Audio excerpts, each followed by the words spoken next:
ဒီနေ့မနက်ကတော့မိုးကလေတအားသေးနေတော့အိမ်မှာပဲနေပြီးတော့ကော်ဖီလေးတောက်ပြီးတော့ဗန်ဒီဖြိုးသရှင်လေးနားထောင်ပြီးတော့အေးစစ်စစ်လေးနားနေရှင်ပေမဲ့ဒီနေ့ကပေးသေးဆိုတော့မဖြစ်မနေရုံကိုလာရတယ်ပေါ့နော်။နနာကတော့ရုံကို9:45လောက်ကိုရောက်လာတာပါ။ရာတီဦးတို့တစ်ချက်ကြည့်ပါအောင်အဲ့မှာကိုယ့်ဘက်ကိုတအားပါနေရပါ။နနာကတော့ထုံးစံအတိုင်း outfit ရှက်ဆိုပြီးတော့တစ်ချက်သွားပြီးတော့ပြေးလော်လေးရိုက်လိုက်ပါတယ်။ပြီးရနဲ့နနာတို့မနက်စာစားမယ်ဆိုပြီးတော့9လော်ဆင်းလာကြရပေါ့နော်။အမှ9လော်မှာဒီနေ့မန်နူးကမွန်ဟင်းခါလို့ပြောတဲ့ကြားပါတယ်ဆိုတော့နနာတို့မွန်ဟင်းခါကိုပဲမှာပြီးတော့စားလိုက်ပါတယ်မနက်စာအနေနဲ့ပါ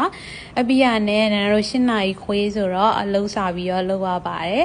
ထုံးစံအတိုင်းနနာကတော့အလုပ်လုပ်လို့ရှိရင်မျက်နှာကြီးကအော်တိုဆူပုတ်သွားရပေါ့နော်အမှအလုပ်လုပ်နေရင်လည်းအိတ်လာလို့ဆိုပြီးတော့အနှွေးထည်လေးတစ်ချက်ကောက်ပြီးတော့ဝတ်လိုက်ပါတယ်နင်တို့7:45ဆိုလို့ရှိရင်တော့နေ့လေစာစားရမယ်အချိန်ပါဆိုတော့အရှိမပြထားခဲ့ရ9လော်မှာပဲနေလေစာကိုတော့စားလိုက်ကြပါတယ်ပြီးရနဲ့ပေးသေးဆိုတော့နင်တို့ဘလွန်းကိုသွားရပေါ့နော်ဘလွန်းကိုသွားပြီးတော့ဗာလေးဝေးရမလဲ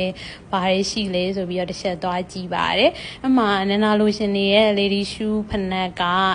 စိုက်မရှိအောင်မို့လို့ကံမကောင်းစွာနဲ့မရခဲ့ဘူးပေါ့နော်နေလေစာသမင်းစားရှင်က17:45နဲ့12:45အထိပါအပြီးရနဲ့နင်နာတို့နေလေရောက်တော့3နာရီခွဲလောက်ပေါ့နော် MD ကအကုန်လုံးကိုရှိဆိုဒီကဝေးတိုက်ပါတယ်ဒါကတော့သူ့ကတ်ကိုမဖြစ်မနေထည့်ရမယ်ဆိုလို့ထည့်ထားတာပါရှိဆိုဒီကနေတယုံလုံးကိုဝေးတိုက်တာပါ